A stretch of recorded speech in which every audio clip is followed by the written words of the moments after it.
Você faz visitas regulares ao oftalmologista? Sabe quais os cuidados diários que deve seguir para prevenir uma série de doenças que podem provocar até mesmo a cegueira? A gente celebra hoje o Dia do Oftalmologista, uma especialidade muito importante dentro da medicina, destinada, claro, a cuidar da saúde dos nossos olhos. E em homenagem a todos esses profissionais, a gente convidou o Dr. Bruno Diniz para falar sobre o dia a dia aí dessa profissão, né, as principais doenças que podem acometer a nossa visão. Dr. Bruno, seja bem-vindo, bom dia, parabéns pelo seu dia, obrigada pelo seu tempo aqui com a gente, viu? Obrigado, bom dia. Bom dia. Vamos começar então, doutor Bruno, falando sobre essa formação aí, né, oftalmologia. São muitos anos de estudo. Como é que foi, particularmente no seu caso, essa trajetória aí até o momento? Bom, então o oftalmologista é um médico, né, que primeiro fez a faculdade de medicina, que durou 6 anos, e depois você tem a formação da residência, aí sim, em oftalmologia. Mais 3 anos. Após a residência, você pode ainda fazer uma subespecialização, em geral de 1 a 3 anos também. Então, no meu caso, eu sou goiano, nasci aqui, mas saí de Goiânia com 17 anos, fui fazer faculdade fora, fiz residência fora e fiz subespecialização e depois ainda doutorado fora. Então, eu voltei para Goiânia depois de 12 anos de formação, mais ou menos. Muitos anos, então, de dedicação e de estudo, né, doutor? Queria que o senhor falasse um pouco pra gente qual a importância de se visitar regularmente um oftalmologista. Bom, muitas vezes as doenças oculares, elas não causam sintomas. Então, a pessoa pode não sentir nada e, às vezes, ela pode ter uma doença acontecendo, como, por exemplo, o glaucoma, que é uma doença silenciosa e gera a perda de visão lateral.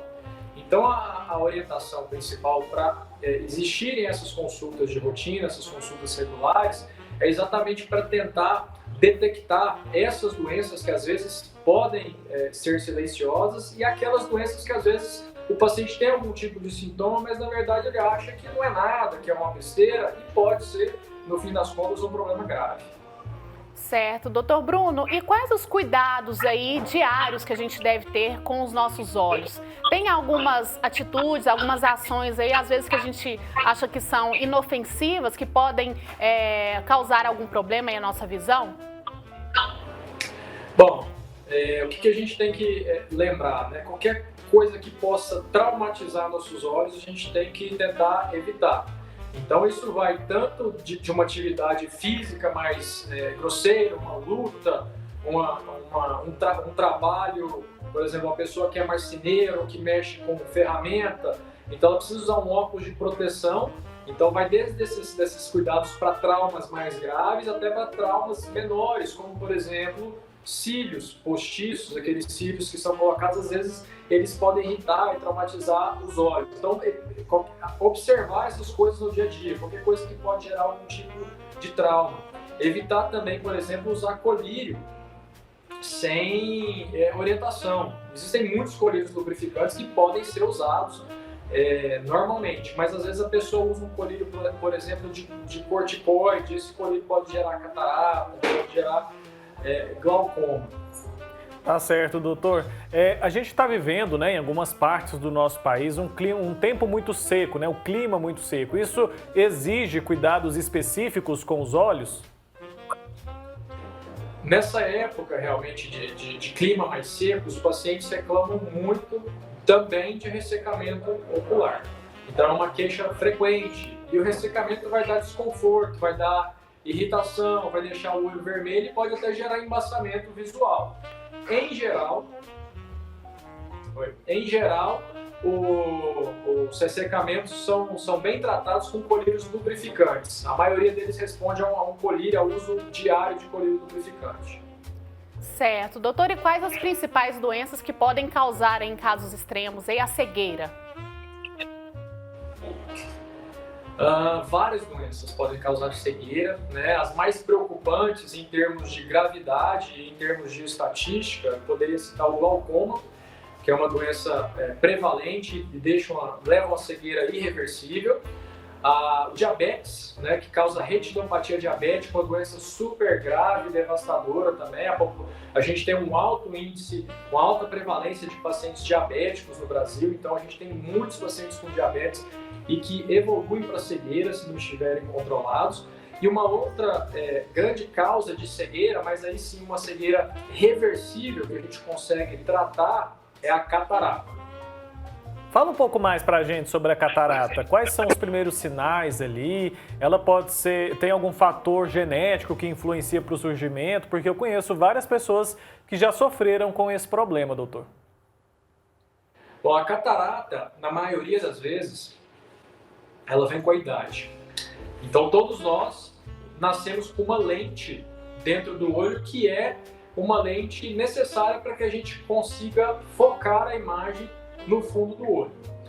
Com o envelhecimento, com o passar da idade, essa lente vai ficando opaca e é justamente isso que é a catarata. Então também é uma doença super prevalente, principalmente depois dos 60 anos. Então a gente diz que a maioria ou toda a população que passar dessa idade, em geral, vai ter catarata. Mas também existem outros fatores, outros tipos de catarata, como por exemplo, a congênita. Às vezes a criança já nasce com catarata. Ou, por exemplo, um paciente que teve um trauma ocular, ele pode desenvolver uma catarata secundária. Ou secundária também é uma medicação, como eu havia mencionado anteriormente, é o corticoide. O paciente que usa corticoide colírio, ou mesmo oral, para, por exemplo, doenças reumatológicas, eles podem desenvolver uma catarata mais precoce. Certo. E em relação aos tratamentos, doutor, tem cura a catarata? São tratamentos simples? Como é que funciona? Bom, a catarata é uma doença que tem seu tratamento cirúrgico. Então, é uma doença que a gente precisa retirar essa lente que está opaca, que está amarelada, que está envelhecida e implantar uma lente transparente artificial dentro do olho. Então, é a cirurgia que é mais realizada no mundo, porque a gente tem 2 olhos, grande parte da população chega até depois dos 60 anos, então a incidência é muito grande de catarata. E é uma cirurgia segura, é uma cirurgia que não é simples, pois ela envolve uma complexidade de tecnologia, mas é uma cirurgia totalmente controlada e bastante segura. Outra doença da visão que gera muita dúvida, né, é o glaucoma, doutor. Explica melhor pra gente do que se trata e como que é feito o tratamento. Muitas pessoas confundem o glaucoma com catarata. O glaucoma é uma doença do nervo óptico. Então, é uma doença do nervo que leva a visão do olho para a cabeça. Então, pode ser considerado um pouco mais séria? Sim. Diferentemente da catarata, que é uma doença reversível, a gente consegue operar e restabelecer a visão do paciente 100%, o glaucoma é uma doença que depois que há uma lesão do nervo óptico, essa lesão é irreversível. Então, no glaucoma, a ideia é diagnosticar precocemente e evitar o paciente desenvolver lesão, porque uma vez que ele desenvolve a lesão, ela não volta. Ela não volta e ela vai evoluindo se não houver controle da pressão intraocular, que é o principal fator de risco para essa doença. Certo. Doutor Bruno, e qual a regularidade que a pessoa tem que ir fazer uma visita aí ao oftalmologista? Tanto as pessoas que não têm nenhum problema, né, de visão, quanto aquelas que já têm aí algum problema. Qual que é essa frequência ideal? Normalmente a gente sugere que as pessoas venham a cada 1 a 2 anos, se elas não tiverem nenhuma doença mais grave, mas nos casos de pacientes com glaucoma ou uma retinopatia diabética, por exemplo, às vezes essa frequência tem que ser até mensal para a gente tentar controlar essas doenças. E a questão da pressão nos olhos, né? Essa pressão intraocular que o senhor mencionou aí, isso gera algum sintoma que a pessoa pode se atentar e procurar um médico o mais rápido possível ou é assintomático? A maioria das vezes o aumento da pressão é assintomático. Então é a nossa grande preocupação, a pessoa não sente nada e ela perde a visão lateral, que é uma visão que às vezes a gente pode não perceber que está perdendo. E quando às vezes a pessoa consegue perceber isso, que já está esbarrando nas coisas, trombando nas mesas, às vezes o glaucoma já está tão avançado, e como eu falei, não tem reversão. Então, a maioria das vezes é assintomático, a não ser naqueles casos que a pressão aumenta muito. E aí são os chamados glaucomas agudos, que geram dor e redução de visão. Esses são a minoria dos casos. Então, se a gente for esperar sentir alguma coisa por conta da pressão, a gente pode estar perdendo um tempo precioso para diagnosticar e tratar uma doença. Certo. Doutor Bruno, e as dores de cabeça, elas podem representar algum problema de visão? Tem muita gente que chega ao consultório se queixando de dor de cabeça para ver se tem aí algum problema na visão? Sim, é uma queixa comum. Muitas vezes o paciente vem primeiro ao oftalmologista antes de investigar, às vezes, com o neurologista ou outras especialidades. Existem várias causas, mas talvez a principal seja uma causa simples. Às vezes falta de óculos, ou um óculos errado, um paciente que está usando um grau um pouco fora do padrão, e muitas vezes a gente consegue resolver essas queixas de dor de cabeça com a prescrição de um óculos correto. Muito comum depois dos 40 anos, a pessoa que tenta enxergar sem usar o óculos de perto, ela tenta forçar um pouco, é muito comum a queixa de cefaleia. E com óculos para perto a gente consegue resolver bem essa queixa. E doutor, o óculos, porque tem algumas pessoas que não se adaptam, né, a usar o óculos ali o tempo todo. Ele pode ser substituído pela lente? Quando isso pode acontecer? Existe alguma contraindicação para as lentes de contato? Sim, o paciente que usa óculos, ele tem a opção, na maioria das vezes, de usar uma lente de contato ou até de cirurgia para tirar esse óculos, né? Agora, com a pandemia e com o uso de máscaras, essa tem sido uma queixa frequente dos pacientes que usam óculos, embaçamento do óculos. Então, o paciente quer uma opção. A maioria deles a gente consegue passar, sim, uma lente de contato. Claro que quem usa lente tem que ter certos cuidados, tem que tomar cuidado com a higiene da lente, a higiene das mãos na hora de manipular, a conservação dessa lente. Em relação à cirurgia também, a gente tem que avaliar as características do olho. Nem todo mundo pode operar para tirar o grau, mas a gente tem que fazer exames específicos para isso. Bacana. E aquelas pessoas que costumam, doutor Bruno, comprar aqueles óculos em camelódromos, de repente ela sabe qual grau que ela tem ali, vai ali, pede um óculos ali num camelódromo ou em algum estabelecimento não confiável. Qual o alerta que o senhor pode fazer em relação a isso?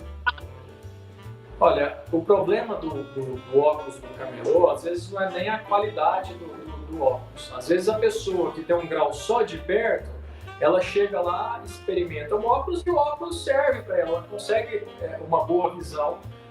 Para perto, ela consegue resolver esse problema com aquele óculos.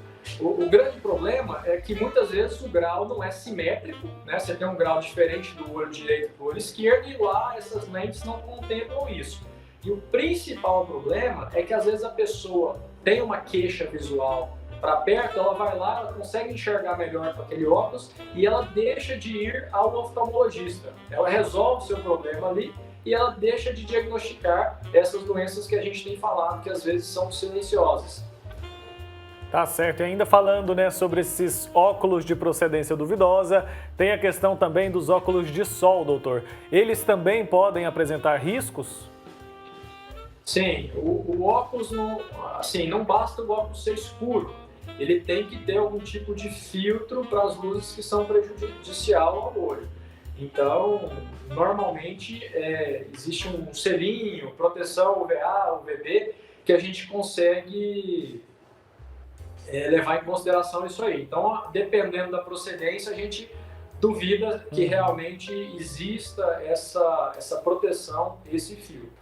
Mas um selinho ali, ele pode ser facilmente colocado, né, num óculos de feira, por exemplo, né, um óculos que tem a qualidade inferior. Quem está usando um óculos de sol e que ele não seja adequado, ela tem algum sintoma? Por exemplo, ele pode provocar dor de cabeça também? Alguma coisa para a pessoa se atentar e parar de usar aquele óculos de sol? Em geral, não. Em geral, ele vai usar normalmente sem sintomas. Qual que é o problema? O problema é que quando você usa o óculos escuro, a sua pupila dilata. e nesse momento ela permite a entrada de mais raios solares, no caso. Então, se nesse momento entra mais raio e você não está protegido contra o filtro, a luz solar ela é cronicamente prejudicial. Então, ela, por exemplo, aumenta a chance de catarata, ela aumenta a chance de degeneração da idade da retina. Então, o paciente não vai apresentar muitos sintomas de forma aguda, mas ele vai poder ter consequências a longo prazo. Tá, fico alerta então. Doutor Bruno, em relação às crianças, quais os cuidados aí que as pessoas devem ter? Porque a criança normalmente, às vezes, ela não sabe explicar, né? Ali que ela não está conseguindo enxergar direito, enfim. Os pais, eles conseguem detectar aí algum problema de visão? Em que idade levar a criança aí ao oftalmologista? E quais sinais de alertas aí que elas podem dar pra gente? Normalmente, as crianças a gente recomenda que seja feito o teste do olhinho, né, logo que a criança sai da maternidade, para fazer uma triagem para possíveis doenças congênitas e algum problema que a gente consiga detectar. E às vezes, por exemplo, a catarata congênita a gente já tem que operar de imediato. Então, após o teste do olhinho, eu pelo menos sempre oriento os pais a observarem qualquer tipo de lacrimejamento, fotofobia, que é a sensibilidade à luz, e, em caso necessário, retornar. Estrabismo, que é aquele olho torto, é bastante comum também nas crianças. Em geral, ele desaparece após os 6 meses de idade, então a gente sempre orienta isso. E uma coisa super importante nas crianças é que a visão, a criança não nasce com a visão totalmente desenvolvida. A visão vai se desenvolvendo nos primeiros anos. Então, vamos dizer que uma criança tem um olho que enxergue menos. Então, é importante a gente diagnosticar essas assimetrias, essas alterações, porque até os 7 anos de idade, a gente tem possibilidade de tentar corrigir essas diferenças de visão de um olho para o outro. Após os 7 anos, a gente já não consegue mais. Então, antes dos 7 anos, 3, 4, 5 anos é uma idade que a gente tem que checar.